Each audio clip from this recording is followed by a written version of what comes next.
Hello, everyone. Good evening for whoever is alive and is on this side of the planet. Good morning, good afternoon, good night. If you're watching from the other side or if you're watching when it's recorded, welcome to another Time to Talk, our bi-weekly conversations, chats about mediumship. Today we have, look at this, special guest back with us, Guilherme. Guilherme, welcome back. How are you, Thank Guilherme? you. Thank you. I'm very well indeed. Very happy to be here again. Very Very happy to nice. see you again. You didn't And sound you, very Rafael. convincing. How are you doing, Faye?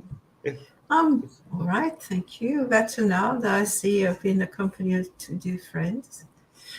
Yeah, for a great Very conference. nice. Yeah. Today we are on episode 55 of Time to Talk. So time passes, time flies when you're Yes. having fun. And let me just get it up here. Oh, there you go. Episode 55, Mediumship and Emotions. Time to talk. The idea of Time to Talk is to have a open dialogue, an opportunity for people to come and bring comments, stories, questions, so we can bring them up live and have a conversation. The idea is to make it as dynamic as possible. So please feel free to drop your comments and in the box, and we will bring them up live so you can read them. So let me start by saying hi, Elza. I can see Elza already dropped some notes here. Very nice to see you here with us once again. Um, and if anyone else is out there, send us our hello so we know where you are, where you're talking from, and then we can bring it up here as well on screen. Right. The usual announcements. What are the three main broadcasters or the groups behind this initiative, Time to Talk? First of all, SSL, the Spiritual Society of London. SSL is a study group dedicated to studying Spiritism here in the UK. You have many different initiatives, online study groups, face-to-face study groups, Tuesdays, Saturdays, Mondays. Anyways, a lot of stuff going on. Go check our pages and follow us so you can know what is coming. SSL is affiliated to BUS, the British Union of Spiritist Societies, which is the federation here in the UK. Tries to group and bring unity to help the different groups and their initiatives here in the UK. And last but not least, Kardec Radio, which has been around for over 12 years now, bringing a lot of content in English about Spiritism to you. Kardec Radio has a lot of content online, so go check their pages as well, like their Facebook, like their YouTube, follow them so you don't miss out on what is coming. Right, today, mediumship and emotions. And as usual, I'm going to start asking. I was talking to Faye the other day, preparation for today's meetings, and we were discussing about what topic should we bring. And we had a conversation. It was an interesting how we got to this theme was quite interesting because it was more of a conversation about going through this and going through that, and I think maybe there's something that we can explore, and that's how we came to this topic, mediumship and emotions. And I'm gonna go to you, Faye. What is behind this topic? What's the idea that we have to discuss about mediumship and emotions? Well, it's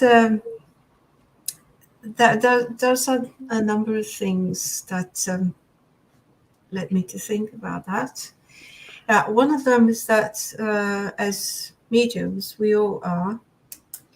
But the ones, let's put this way, the ones who've decided to carry on and work as mediums, we are as susceptible to emotions, to waves of optimism or pessimism, and to a connection with the whole environment, the whole planet. So in turmoil, it's always been turmoil, but now it seems to be a bit faster. And so we can tap into those things. If we're not careful, they can get too involved in things and that we would attribute to spiritual influence.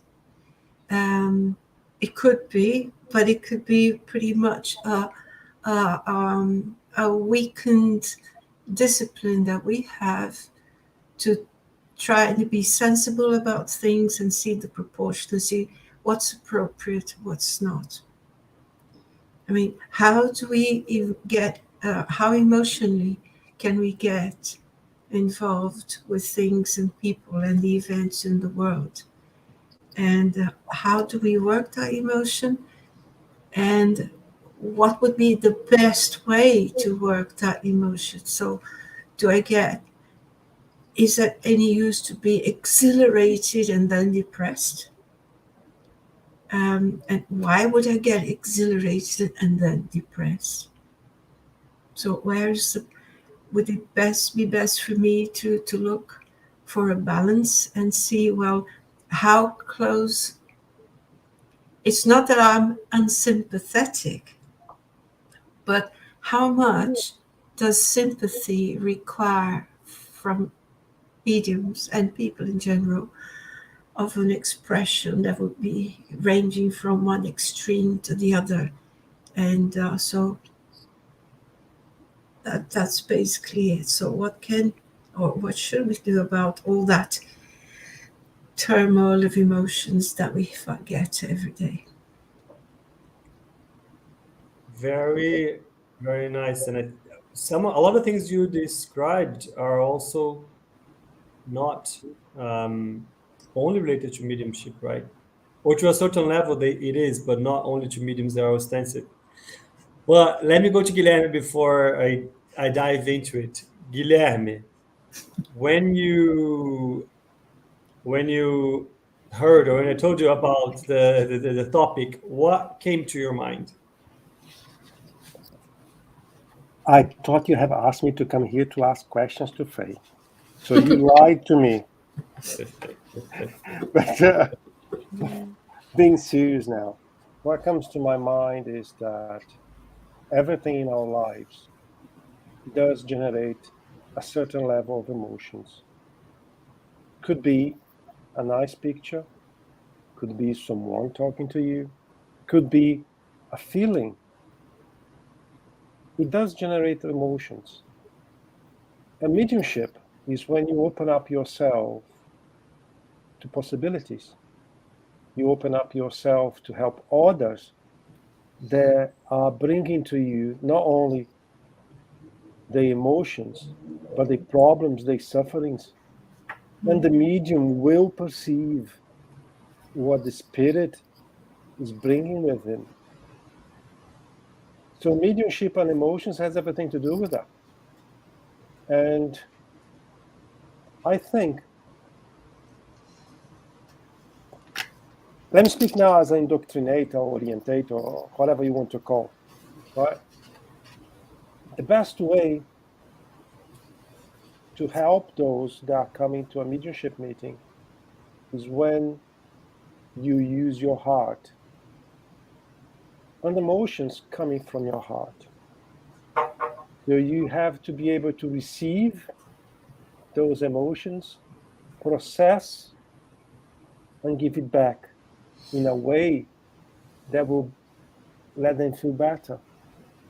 Mm-hmm. So I see emotions as a medium, I see emotion as an indoctrinator, I see emotion as a human being.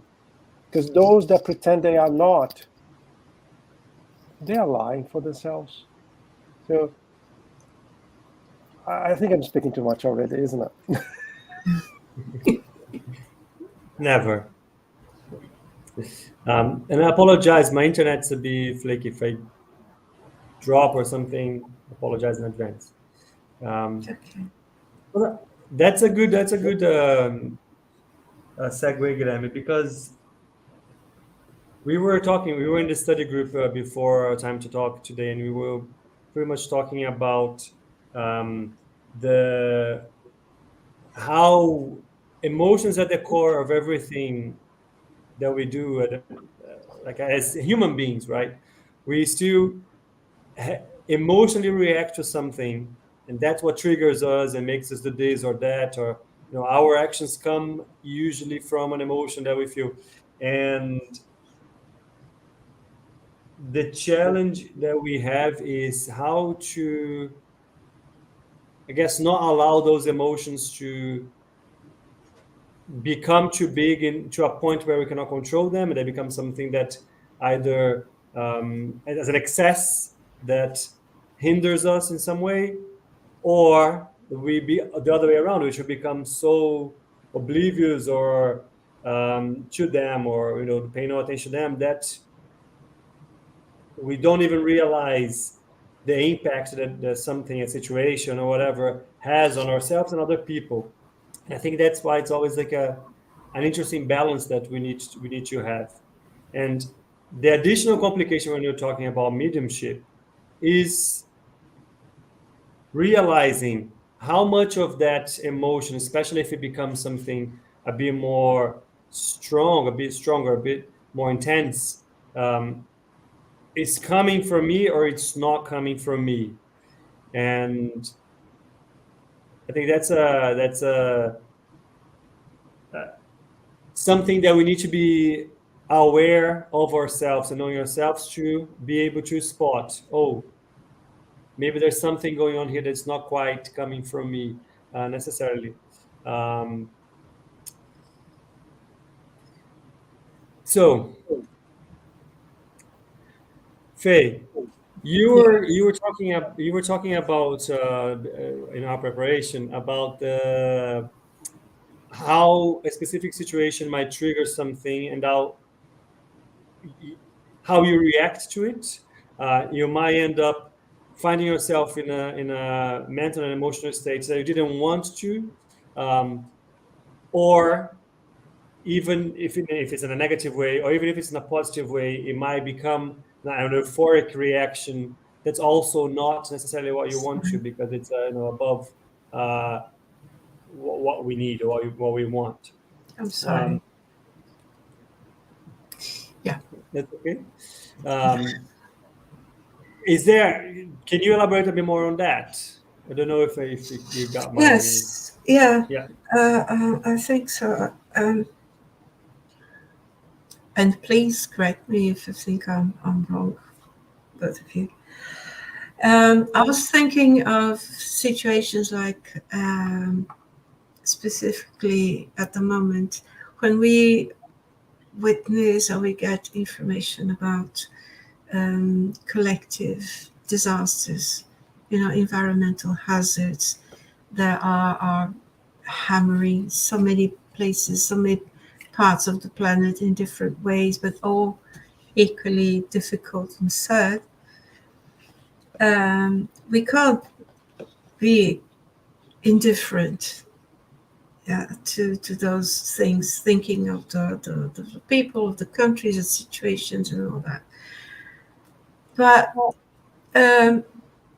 when some of them were coming across as too incredibly cruel, too incredibly difficult, and I felt that I saw that my emotions were building up around those in a circle, becoming like a vicious circle.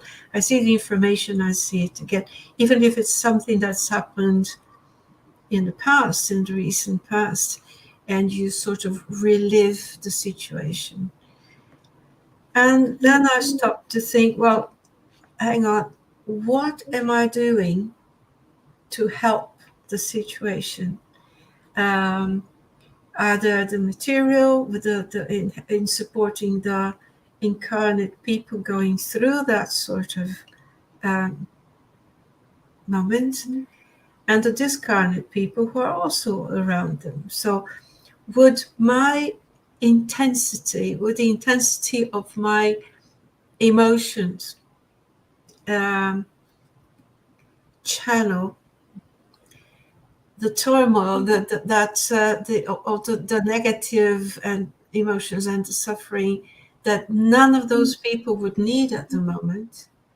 I mean, they could do with help, yes, they could do with sympathy, but not with the aggravation of my feelings, for example. How would how feeling upset, how would my feeling upset help anyone? And that's why I said, well, I can tap into things. What if I got a connection, or a spiritual or mental connection to anyone involved in that environment, incarnate or discarnate? How would I be helping any of them if I couldn't help my own feelings myself? Would that mean that I'm being detached, that I'm being insensitive? I don't think so. I'm trying to be sensible and find a positive form of working, using whatever it is is my position to do for the betterment of whoever is in need. That's why. I just think. Interesting. You know, as you're saying that, I think that we were talking about the other day, us as human beings, and then how we express ourselves in terms of our thoughts. In reality, our thoughts are energy, right? The electromagnetic pulses that can be perceived or not, can influence others or not, based on sympathy. I mean, if you are linked to that line of thought or energy of which reacts, as you were saying about how a specific news or review of something might trigger something, or that emotion, that thought that you might have or not, and how that will feed into the other people and spirits they are thinking and feeling in the same way, and how also stopping that thought might be what will stop feeding into it, and it might also trigger different reactions. So give people the opportunity to receive the help or think about something different. So it's all about the mental energy and the energy that we either assimilate and just add to it, or we identify and we break a chain, so we are not adding and contributing to the continuation of it. I know that Guilherme loves that topic, the topic of thought and energy, and the synergy between different people, different spirits. So it would be good to just hear his thoughts as well on this one. And Guilherme has a different, even experience, a greater experience than mine, because he works in so many different areas. American one. What I mean is that your views of things are broader, I think. Let me share my questions with you. Okay. I think that, as ever, everything that we lose control is not beneficial. Having a bit of emotion is positive. Too much emotion? No. You gave an example of this very recent events that are happening in north of Africa, in two places, different things, South America, all over the world. We have things, right? And let's picture something different here. We're all humans. And some of us, we work as a rescuers. We arrive in an ambulance trying to find survivors of this event. If I'm stopping in front of a collapsed building, crying, am I helping? What if, instead of crying, I hold my own sentiments to later, and I start to move a little rock here, a little rock there. I found someone, I will try to do the treatment that is available. I think I'm being more proactive if I work in this way. Maybe my contribution will be very little in face of this disaster, but I'm acting. If you go to the industry, if you are a team leader or a supervisor of something, if you decide to do the work in the place of someone of the team, you lost the ability to oversee everything. Mm-hmm. So the lead position is to help the team. If you got too involved in what the team's supposed to do, you lost that position. Yeah. And in my own opinion, dealing with mediumship, because that is the main topic here, I also need to keep that north very clear. I will feel the emotions, but I need to keep my line straight. Otherwise, I won't be able to help those that may come in my way. If I'm becoming too emotional, I will interrupt a mediumship communication. I will not know what to tell the spirit that is coming. Yeah. I will become totally unbalanced in the meeting. And depending on the meeting, I may not only disrupt myself, but my fellow friends as well. It may happen from time to time. I'm not saying we're not humans, but we need to keep our north very clear. Mm.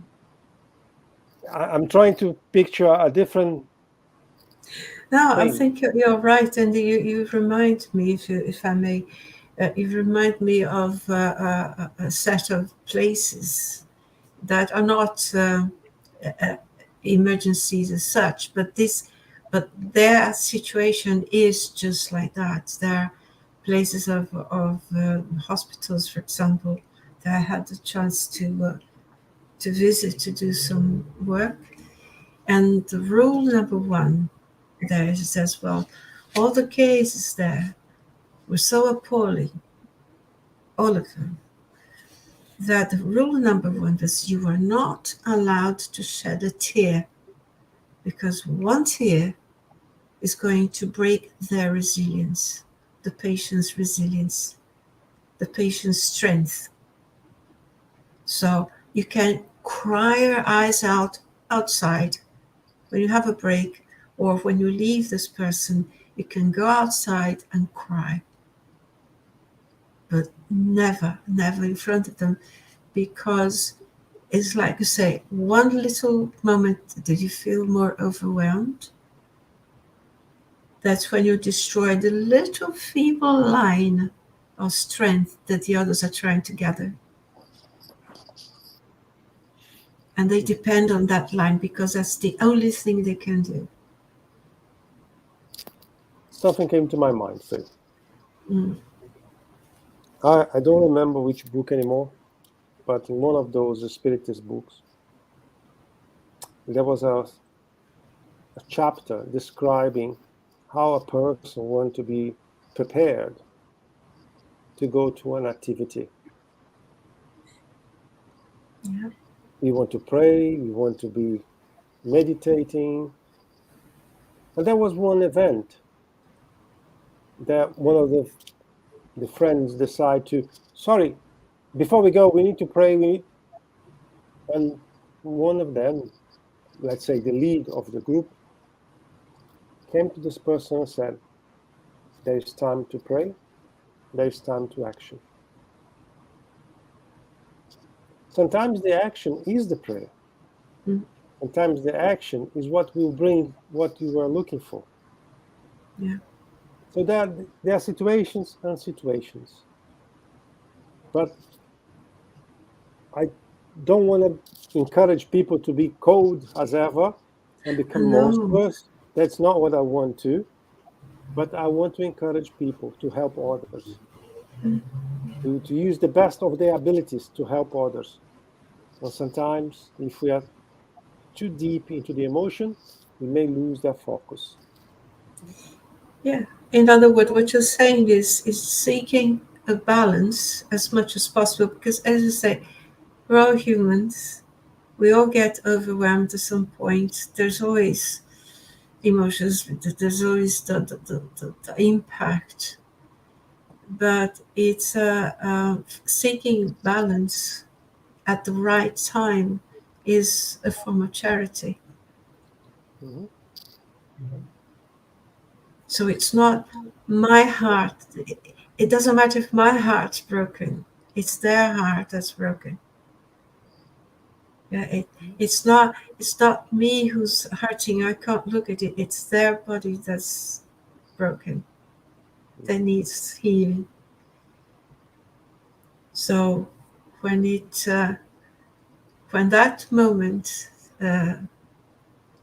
is over, is gone, the assistance is being given, then I can feel overwhelmed as much as I believe, but not there. Mhm. Yeah. So that goes to anger, revolt. It's no point. There's no point. Who are you going to blame for a mountain that drops down? Even if you could blame anyway, it's not the point. Mhm. That's a different matter to a different time. Yeah. Indeed. Yeah. So from what I'm hearing is, look, emotion. Sorry, Faye. Go ahead. No, please carry on, please. Yeah. Now, what I'm hearing is emotion is good. It's something positive as long as we use it to react in an action in a different way. I mean, there's nothing wrong with feeling this or that, as long as think about what you mean. How can I, if I am involved in that specific vibration, how can I help it? If it's triggered by situation that's somebody's in need or something like that, instead of just kind of weeping for them, how can I act to help them? Which is quite good, because I wanted to bring, there's a part of the spirits book that I want to bring up for us to have a look, but it talks about passions. And what are passions if just emotions that are a bit more in excess, let's say. And let me share that with us so we can read together. So that is in chapter 12, moral perfection. So there's a part dedicated to the passions. And I'm just going to read a couple of questions here. So the first question from that part, which is 907, says, since the principle of our passions originates in nature, are they evil per se? Again, passion being like a specific emotion in excess, let's say it. The spirit says, no, passion is the result of excess brought about by the will, though the principle itself was given to humans for their good. Passions can lead them to the great things. Their abuse of them is what makes them evil. So again, I think that we're both talking about it's emotions. It's not quite the same, but I'm just treating them in a similar way here. The place for them, where they come from, it's potential to do good. It's not meant to be ignored, but it's how we're using this, how we're feeling it, how we are putting this forward. That's what will make it good or not. That's the first one. Yes, something. Don't carry on. There's always something. The second question. Let me go to the next one. 908. Kardec asked, How may we define the limit at which the passion ceases to be good or bad? The Spirit says, the passions are like a horse that is useful when controlled, but dangerous when it controls. You can recognize when a passion becomes harmful at the moment in which you cease to govern it, and when it results in any injury to yourselves or others. If Faye was talking about, being taken away by specific, or being taken by a specific emotion or reaction to something that's going on in the world or around you in your life, and if you think about harming or injury in yourself, if that specific feeling or situation is putting you in a place of, I cannot react, I'm not moving, I stopped doing what I needed to do, and I'm getting into this, I get a bit sucked into this, bringing inaction to me, isn't that hurting you, or aren't you stopping controlling it and letting it control you? So I think that's when we start to understand and realize the impact of that. Mm-hmm. Go, Faye? No, it doesn't make me think that when it was, well, when we started, I was thinking, I was linking things to one aspect of emotions, so the ones that are linked to sympathy and pity and overwhelming sadness and all that. So one negative side of it. But when you mention the word passion, and it means there is a very positive side to it, which is that the amount of energy, of constructive, positive energy that we put into something, so that our work becomes a delight, regardless of difficulties, but because we want to do it, we believe in that purpose, and as mediums, we want to be there to be a tool, an instrument. Then when you say, is there a passion around this? Well, there can be, and that's good. What I meant to say is that the mediums to express it, the sincerity, the commitment, doesn't have to be a dark, sad person. It doesn't have to get this stance of being too somber and too negative. I mean, you can be an extremely dutiful, hardworking, committed, spiritualized medium and still be happy and still transmit joy for what you do.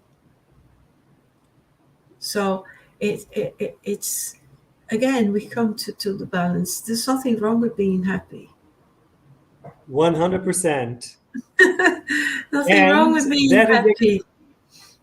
And there's a distortion. And that is exactly.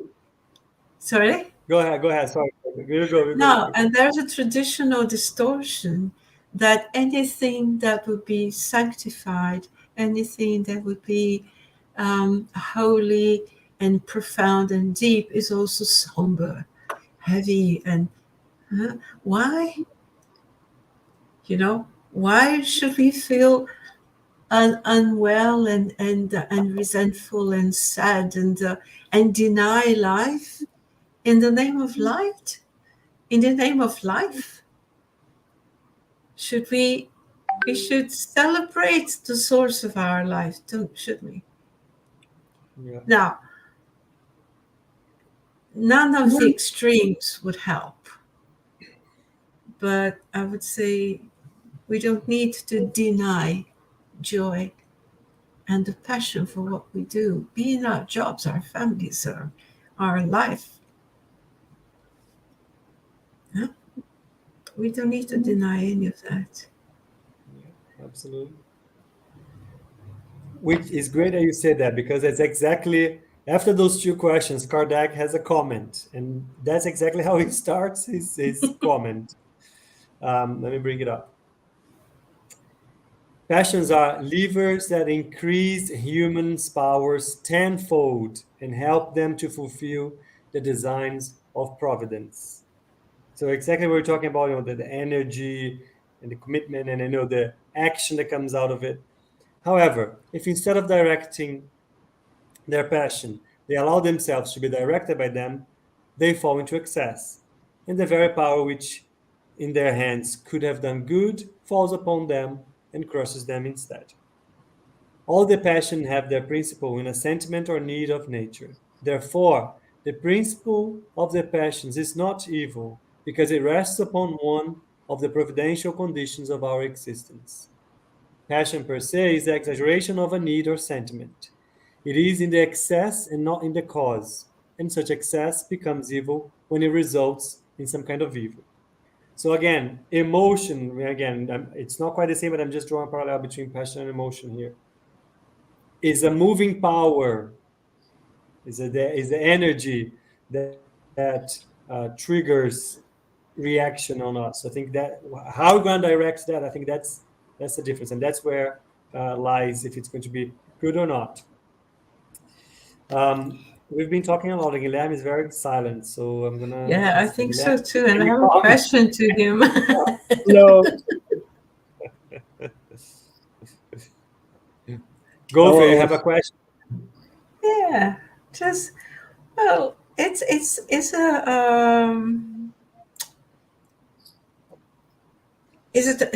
well, it's not a mystery because I'm sure that there is an answer for that.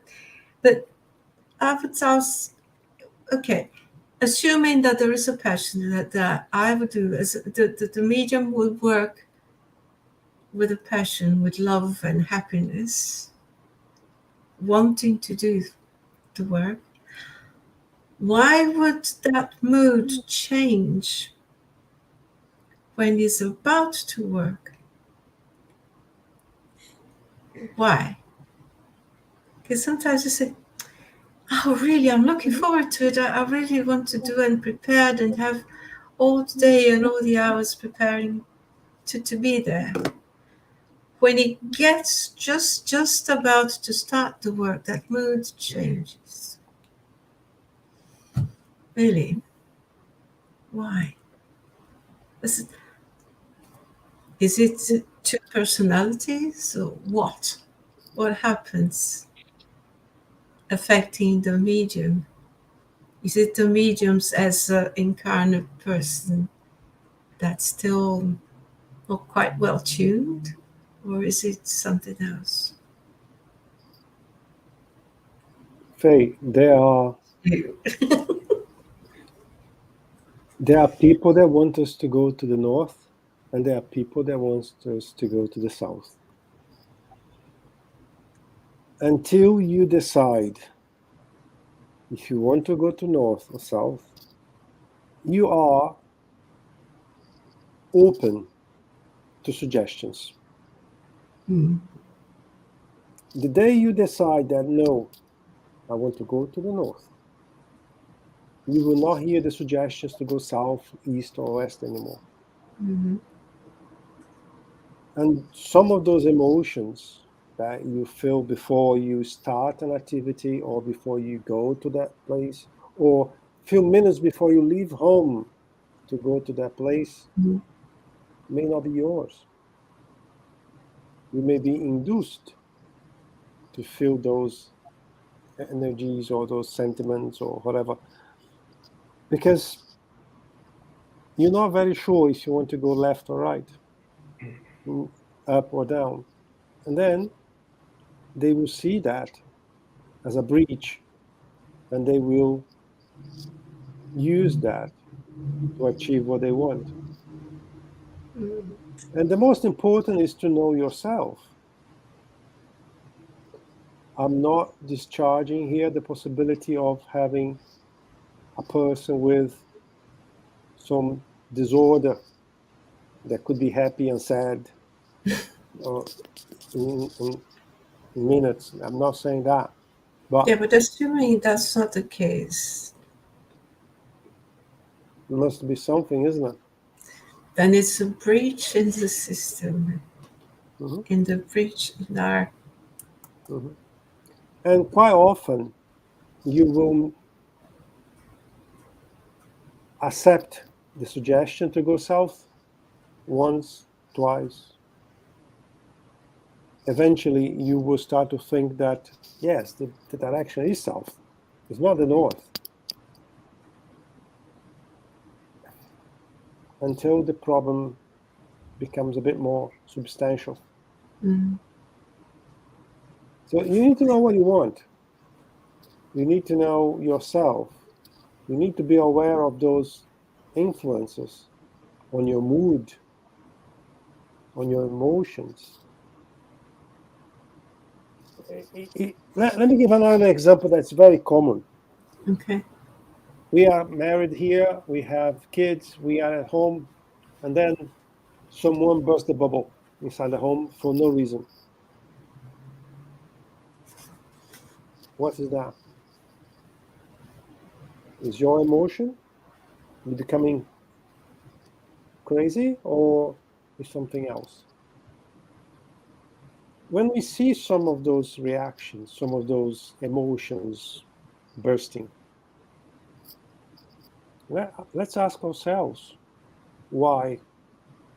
Why is happening in that situation? Why is happening exactly on that day?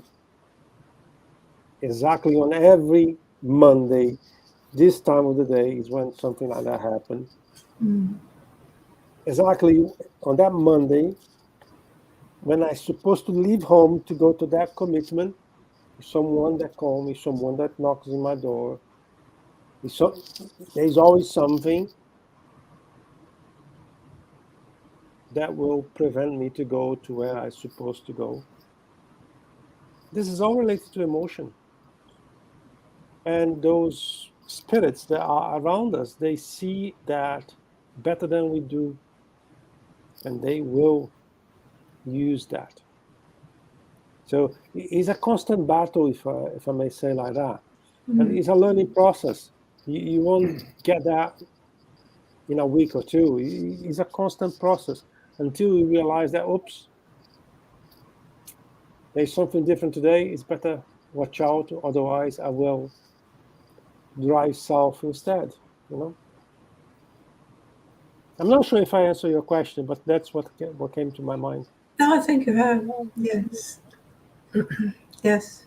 I Yes, because it's ever so easy, isn't it, to again to dodge the problem and attribute that change to something else. You put the blame someone else,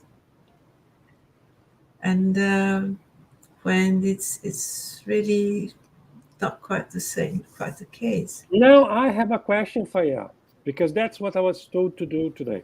Okay. Make three questions. We are in a mediumship meeting. Yeah. And that particular day, there were some events. And after the meeting, the orientator, the person that's coordinating the meeting, come to you, making a point. You not accepting the comment very well, you taking that comment to heart, you burst a bubble, and you decide not to come back anymore. What can you say about that? I think it's a bit hasty. It's a bit hasty because if the comment comes from someone from an observation point, so he's up there observing everything, and he's probably observed something that I couldn't pick up. I couldn't possibly pick up because I was too involved. Whatever it is that I did or did not do, I probably did not pick up. Or even if I did, still, the debriefing is the moment when things are as Esther, tuned in to keep the group organized. So a decision that said, well, no, I'm not coming back, it would be a refusal to face the truth, to face things that, even if the comment were inaccurate, even if the comment were unfair, I think it would still be best to wait and see and check the fairness and the points that were made. And then decide not to come back if that's the case, but not straight away. No, that will probably be. Does it make sense? Mhm.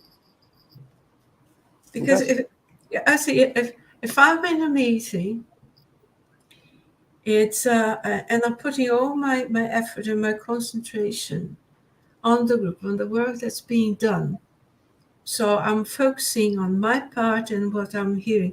I simply cannot, and because it's not my part in there, to keep an eye on everything and everyone.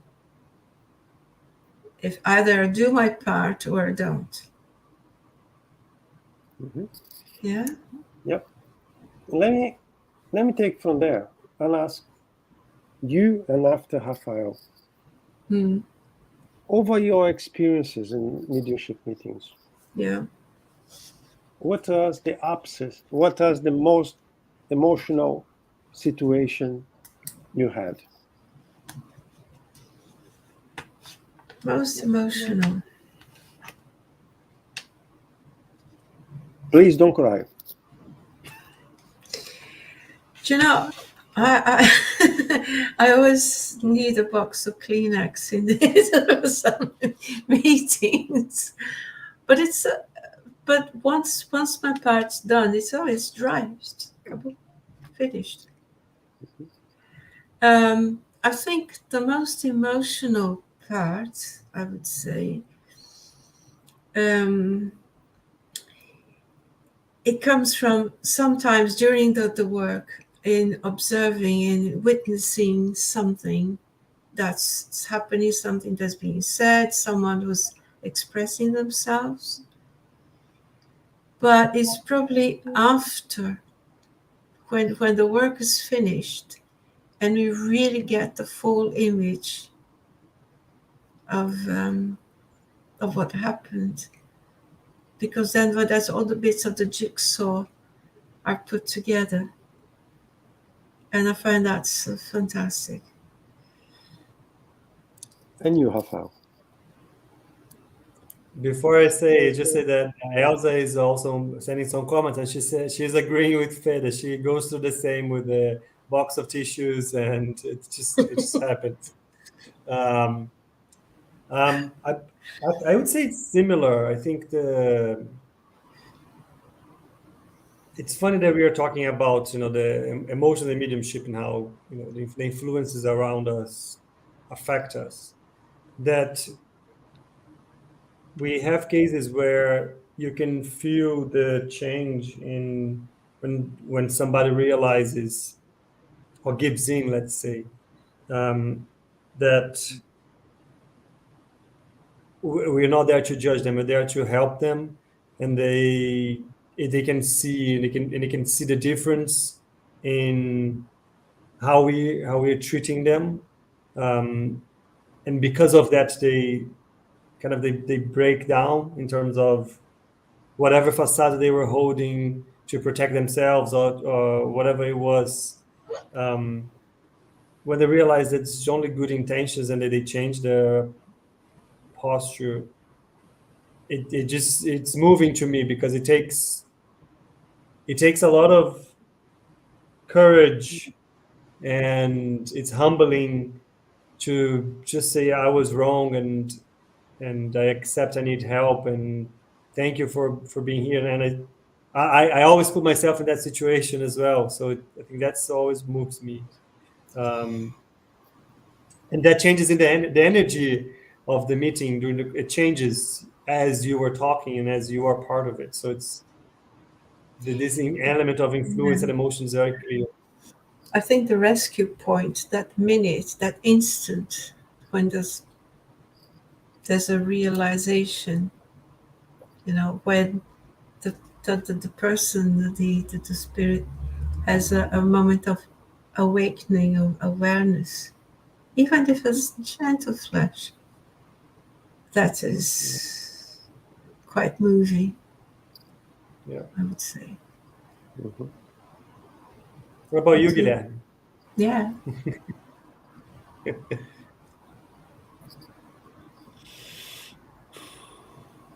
To me, by far, the most emotional example I can give is a spirit of an infant coming to the meeting and you having to talk to him. That is. And over the years, we saw a few times, but the first time that you have to speak with was very difficult, was very emotional, to It the point that I almost lost control. And It's true. I was thinking of a child, of an infant. Yeah. it's very difficult. Very difficult. And not many people know how to handle that. No. Because it's easy to get lost. It's very easy to get lost in that situation. Yeah. And there's I think in that case, there is it's a double feeling, isn't it? Because you feel the infant that is expressing, and yourself or myself as the observer. It's quite something. It's difficult. This conversation is leading quite nicely back to the whole point of emotion on its own, its potential, right? It can go either way.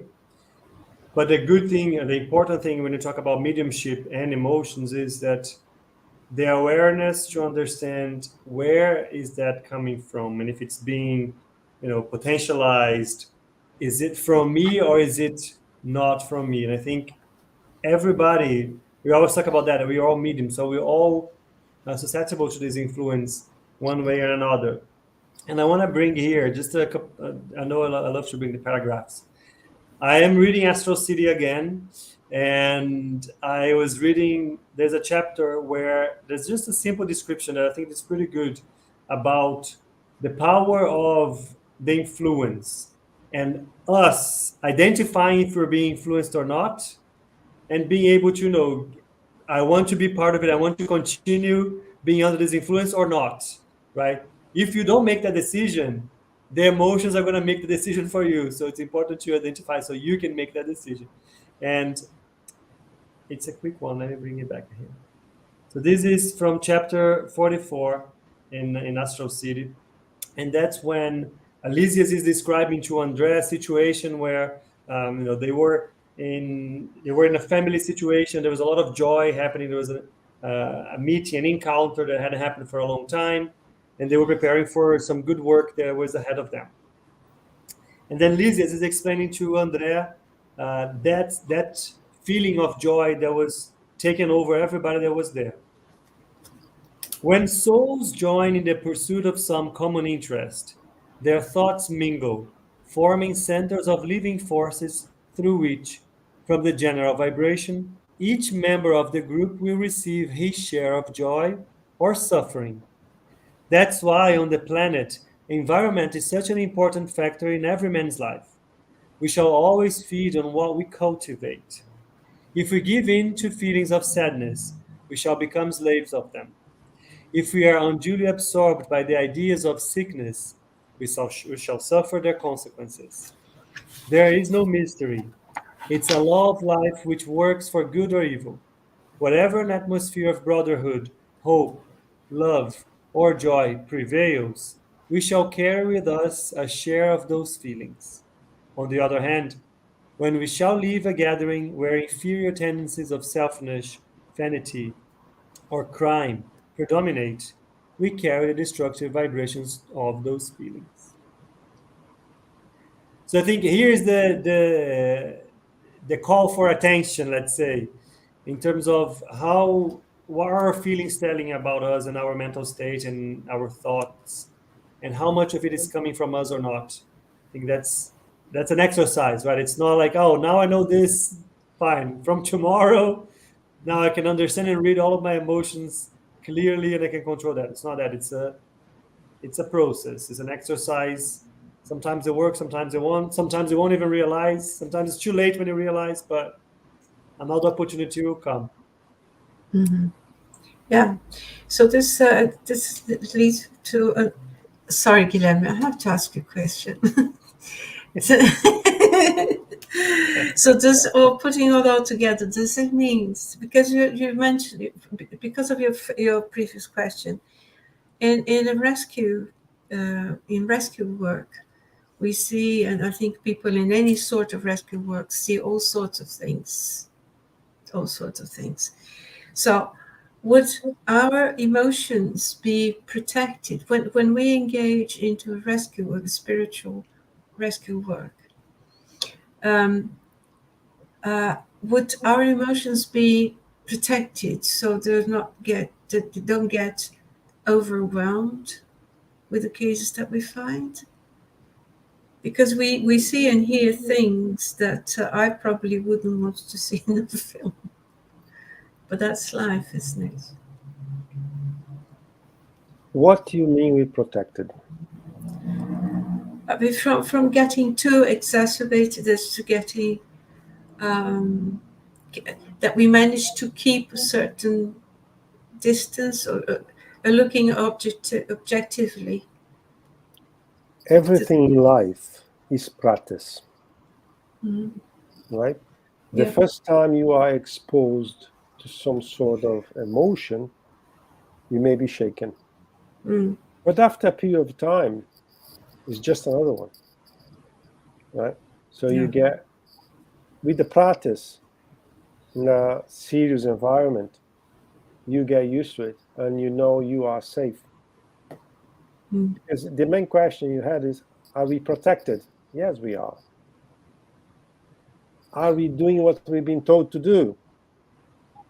That's a question I cannot answer. Because a medium should follow certain guidance, some guidelines, if you will. Yeah. And if it doesn't, of course, the emotions will follow what he or she is doing. But if the medium is following all the safety measures that we normally put in place on our day-to-day lives, in our activities in the Spirit Center, I have no concerns about it. But from time to time, we may expose ourselves to some external emotions, vibrations. We need to read the small letters in the contract that we sign. This is part of it. We need to handle it. We need to learn how to handle it. And if we do not know how to do it, or we do not perceive ourselves, if someone comes to us, watch out. There is something happening. Let's pay attention on that characteristics. And that's part of the process. You will learn with that. There's nothing wrong with that. But you need to be open to receive those informations. Right. Sometimes there are people that are not. Yeah. Well, you could say practice and trust. Yes. Yeah. Well, practice and trust in the guidance and the group. If you are working in a Spirit Center, a serious Spirit Center, if you trust the benefactors, if you see that things are organized in a way that bring you the confidence that what you're doing is safe, you have no questions, in theory, right? But if you go into a place where you don't trust the participants, you don't trust the benefactors, what are you doing there anyway? So there are places and places. You need to find a place that are within your expectations, at least. Yeah. All right. Thank you. With that, our time is up. Oh, But I think there was a pretty good discussion. I think whenever we're talking about emotions, I think it's an important reminder that our emotions tell a lot about our spiritual state, and I think that's what we need to be aware of. Where is the source of it coming from, and if there's anything that we need to do about it. Thank you very, very much, Faye and Guilherme, for this conversation. This is a delicate topic, let's say. But it's been a pleasure. Before we close, let me give our usual announcements. We have, if you'd like to join us, we have every Mondays a book club, a study group where we read the André Luiz books. So we're reading the message at the moment. Here you have the details on how to join. Every Wednesday we have Spiritual Light with different guests and different topics. So tune in, go on YouTube, Buzz YouTube channel, you'll be able to see what is coming up. And if you'd like to join our study group for the Medium's book, it happens every Saturday at 10:30 a.m. UK time. Have the details here as well. Feel free to join us. And that is it for today. Thank you, Faye. Thank you, Guilherme. It was a pleasure to be here with you. The pleasure with me. Nice. We hope to see you all again soon. Thank you, Alejandro and Els. I see some comments. Yes, Faye, you have something to say? Well, thank you for Guilherme and Rafael for the wonderful chat. Thank you. Thank you for the topic. Thank you, guys. Bye-bye. Bye. Bye-bye. See you soon. Bye.